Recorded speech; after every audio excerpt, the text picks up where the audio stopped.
লগ্ন ১৮ দিন যাবৎ চিকিৎসাধীন বেগম জিয়ার শারীরিক অবস্থা সম্পর্কে কী তথ্য রয়েছে জানাবেন?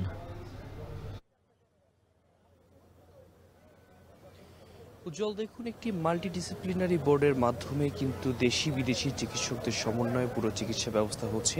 আপনি যেমনটা বলেছিলেন যে ১৮টি দিন পেরিয়ে গেছে। আমরা গেল শনিবারের পর আসলে ডাক্তার এজেডএম জাহিদ হোসেনের কাছ থেকে আসলে বিস্তারিত কোনো ব্রিফিং আমরা এরপরে পাইনি। তবে বিভিন্ন বিভিন্ন উইং থেকে আমরা যে তথ্যগুলো পেয়েছি সেই তথ্যগুলো কিন্তু নিশ্চিত করেছে যে তার চিকিৎসা ব্যবস্থা চলছে, তিনি চিকিৎসা গ্রহণ করতে পারছেন। এবং আরও একটি তথ্য দিতে চাই, সিটি স্ক্যান রিপোর্টের মাধ্যমে কিন্তু বলা হচ্ছে যে তার যে রিপোর্ট রয়েছে সেটি কিন্তু একদম স্বাভাবিক অবস্থায় রয়েছে, এটি আমরা জানি। এবং আরেকটি তথ্য দিতে চাই, সেটি হচ্ছে যেহেতু চিকিৎসকের বোর্ড এখানে সক্রিয় অবস্থায় কাজ করছে, একই সাথে তার পুত্রবধূ অর্থাৎ জোবায়দা রহমান তিনিও কিন্তু দেশে এসেছেন এবং দেশে ফিরে তিনি নিজেও যেহেতু চিকিৎসা পেশার সাথে যুক্ত রয়েছেন, একই সাথে তিনিও কিন্তু সেই মাল্টিডিসিপ্লিনারি বোর্ডের সাথে সমন্বয় করছেন, নিয়মিত আসলে এই রাজধানীর এভার কেয়ার হাসপাতালে আসছেন এবং সবার সাথে কথা বলছেন, দেখভালও করছেন এবং সমন্বিত সিদ্ধান্তের উপর ভিত্তি করে কিন্তু পুরো প্রক্রিয়াটি চলছে। এবং আরেকটি জিজ্ঞাসা অনেকের কাছেই আমরা দেখেছি বা অনেকেই জানতে চেয়েছে যে তাকে আসলে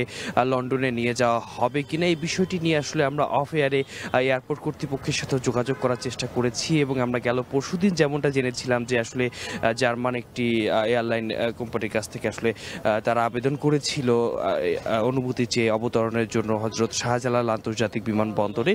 সেই বিষয়টি কিন্তু আমরা জেনেছি এবং তারপরে আমরা আসলে জেনেছি যে আসলে যেহেতু পুরো চিকিৎসা ব্যবস্থাটি তত্ত্বাবধান করছে চিকিৎসকদের যে বোর্ড রয়েছে, তাদের পক্ষ থেকে যখন আসলে সিদ্ধান্ত নেওয়া হবে আসলে কোন প্রক্রিয়ার মাধ্যমে বা কবে তাকে বিদেশে নিয়ে যাওয়া সম্ভব কিনা, তখন সেই বিষয়টি জানা যাবে। এবং আরেকটি তথ্য আমি এই মুহূর্তে দিতে চাই, সেটি হচ্ছে যেহেতু পুরো চিকিৎসা ব্যবস্থাটির নেপথ্যে আসলে বিভিন্ন বিষয় দেখা হচ্ছে, যে তিনি যেহেতু আর্থ্রাইটিস, হৃদরোগ সহ বেশ কিছু রোগে ভুগছেন, তো সবগুলো রোগের রিপোর্ট অনুযায়ী, পর্যবেক্ষণ অনুযায়ী আসলে সামগ্রিক চিকিৎসার যে সিদ্ধান্ত সেটি নেওয়া হবে।